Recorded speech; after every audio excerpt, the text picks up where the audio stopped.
ಕರ್ನಾಟಕದಲ್ಲಿ ಇಂದು 22 ಕ್ಯಾರೆಟ್ ಚಿನ್ನದ ಬೆಲೆ 10 ಗ್ರಾಂ 300 ರೂಪಾಯಿ ಏರಿಕೆಗೊಂಡು 1,15,100 ರೂಪಾಯಿಗಳಲ್ಲಿ ವಹಿವಾಟು ನಡೆಸಿದೆ. 24 ಕ್ಯಾರೆಟ್ ಚಿನ್ನದ ಬೆಲೆ 10 ಗ್ರಾಂ 320 ರೂಪಾಯಿ ಹೆಚ್ಚಾಗಿ 1,25,550 ರೂಪಾಯಿ ದಾಖಲಾಗಿದೆ. ಇನ್ನು ಬೆಳ್ಳಿ ಬೆಲೆ ಕೆಜಿಗೆ 5,000 ರೂಪಾಯಿ ಏರಿಕೆಗೊಂಡು 1,85,000 ರೂಪಾಯಿನಷ್ಟಿದೆ. ಬಂಗಾರದ ಬೆಲೆ ಏರಿಕೆಗೆ ಹಲವು ಪ್ರಮುಖ ಕಾರಣಗಳಿವೆ.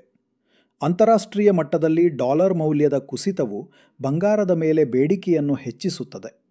ಅದರ ಜೊತೆಗೆ ಕೇಂದ್ರ ಬ್ಯಾಂಕಿನ ಬಡ್ಡಿದರಗಳಲ್ಲಿ ಆಗುವ ಬದಲಾವಣೆಗಳು ಹಾಗೂ ರಾಜಕೀಯ ಅಸ್ಥಿರತೆ ಕೂಡ ಬಂಗಾರದ ದರದ ಮೇಲೆ ಪ್ರಭಾವ ಬೀರುತ್ತವೆ. ಜನರು ತಮ್ಮ ಸಂಪತ್ತನ್ನು ಸುರಕ್ಷಿತವಾಗಿ ಉಳಿಸಲು ಬಂಗಾರವನ್ನು ಖರೀದಿಸುವ ಪ್ರವೃತ್ತಿ ಹೆಚ್ಚುತ್ತಿರುವುದರಿಂದ ಬೇಡಿಕೆ ನಿರಂತರವಾಗಿ ಏರುತ್ತಿದೆ.